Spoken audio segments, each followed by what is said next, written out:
ആളുകൾക്ക് ഒരുപാട് സംശയം ഉണ്ടാവും EV കാസിലോട്ട് വരുമ്പോൾ ഇതിൻ്റെ ഭാവി എന്താവും, ഇതിൻ്റെ റീസെയിൽ വാല്യൂ എന്താണ്, യൂസ് ചെയ്യണ നമ്മൾ ഇത്ര മുടക്കുന്ന പൈസക്കുള്ള എന്താണ് റിട്ടേൺ ഉണ്ടോ, അങ്ങനെ ഒരുപാട് സംശയങ്ങളുണ്ട്. അപ്പം ഒരു വർഷത്തോളമായി നമ്മുടെ ഒരു സുഹൃത്ത് ഇത് യൂസ് ചെയ്യുന്ന പുള്ളിയെടുത്ത് കുറച്ച് റിവ്യൂസ് നമുക്ക് ചോദിക്കാം.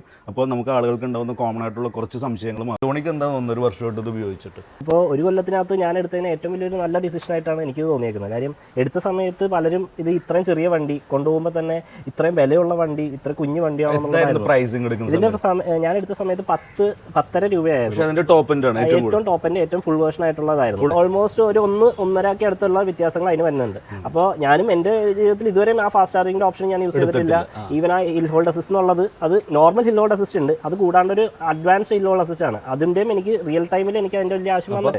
അപ്പോൾ ആ ഫീച്ചർ എടുത്തു കഴിഞ്ഞിട്ടും ഈവൻ അത് ഉണ്ടായിട്ട് പോലും ആക്ച്വലി എനിക്ക് 10 രൂപയ്ക്ക് എന്നുള്ളത് ഭയങ്കരമായിട്ട് വെർത്തായിട്ടാണ് എനിക്ക് തോന്നിയിട്ടുള്ളത്. എത്ര സമയം എടുക്കും നമുക്ക് ചാർജ് ചെയ്യണമെങ്കിൽ, വീട്ടിൽ ചാർജ് ചെയ്യണമെങ്കിൽ? വീട്ടിൽ ചാർജ് ചെയ്യാനായിട്ട് 7 മണിക്കൂറാണ് ഫുൾ ചാർജ്. കറണ്ട് ചാർജ് ഞാൻ വീട്ടിൽ സോളാർ യൂസ് ചെയ്യുന്നതുകൊണ്ട് തന്നെ എനിക്കിപ്പോൾ ഫ്രീ ആയിട്ടാണ് ഞാനിത് ഓടിക്കുന്നത്. അതല്ലാണ്ട് വരുവാണെന്നുണ്ടെങ്കിലും എനിക്ക് ആകെ വന്ന വ്യത്യാസം ഒരു 1000-2000 രൂപയാണെന്നു എനിക്ക് ആ ഒരു മാസത്തെ ബില്ലിൽ വ്യത്യാസം. 7 മണിക്കൂർ ചാർജ് ചെയ്യാൻ നമുക്ക് എത്ര കിലോമീറ്റർ കിട്ടും? എങ്ങനെ വന്നാലും ഞാൻ നോക്കിയിട്ട് ഒരു 180-190 അത് കിട്ടുന്നുണ്ട്. 200 കമ്പനി പറഞ്ഞിരിക്കുന്നത്. അതിനകത്ത് 180-190 എന്തായാലും എനിക്ക് കിട്ടുന്നുണ്ട്. എൻ്റെ വൈഫ് ഇപ്പോൾ അത് എടുത്തുകൊണ്ടിരിക്കുമ്പോൾ ഒരാഴ്ച എല്ലാ ശനിയാഴ്ചകളിലും ചാർജ് ചെയ്യുന്നു. ഡ്രൈവിംഗ് കംഫർട്ട് എന്ന് വെച്ച് കഴിഞ്ഞാൽ സിറ്റി ഡ്രൈവ് ആണ് ഫസ്റ്റ് ഓഫ് ഓൾ. അപ്പോൾ അതുകൊണ്ട് തന്നെ അതിന്റെ ആ ഒരു കംഫർട്ട് തന്നെയാണ് എല്ലാവരും എക്സ്പെക്ട് ചെയ്യേണ്ടത്. ഓട്ടോ കയറി പോകുന്ന സ്ഥലത്ത് കൂടി വണ്ടി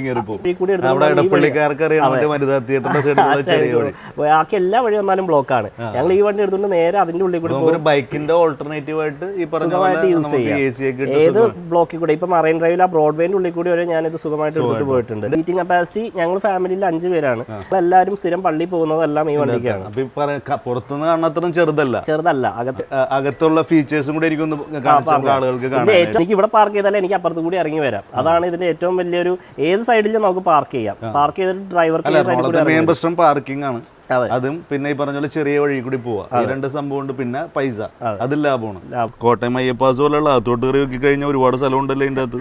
അതെ 4 പേരിൽ 5 പേർക്ക് സുഖമായിട്ട് ഇരിക്കട്ടാ. സ്റ്റിയറിംഗ് കൺട്രോൾസ് തന്നെ നമുക്ക് എല്ലാം നമുക്ക് ചെയ്യാൻ പറ്റും.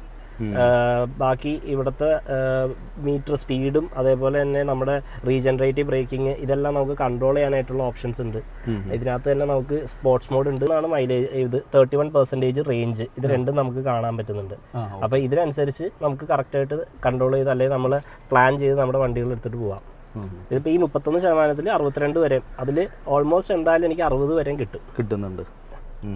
മറ്റേ ഫാൻ്റെ റെഗുലേറ്റർ ഇടാലോ, അത്രേ ഉള്ളൂ. ഏറ്റവും സിമ്പിൾ ആയിട്ട് നമുക്ക് കാര്യങ്ങൾ ചെയ്യാം. ഇതിന് ഒരു ടോയ് കാർ പോലെ നമ്മളിങ്ങനെ ഓടിച്ചടക്കാം. നമ്മൾ ഒരു ടെൻഷനും ഇല്ലാണ്ട് ഫ്രീ ആയിട്ട് നമുക്കിത് ഓടിച്ചടക്കാൻ പറ്റിയ ഒരു ഏറ്റവും കൺവീനിയൻ്റ് ആയിട്ടുള്ള ഒരു വണ്ടിയാണത്. Thank you.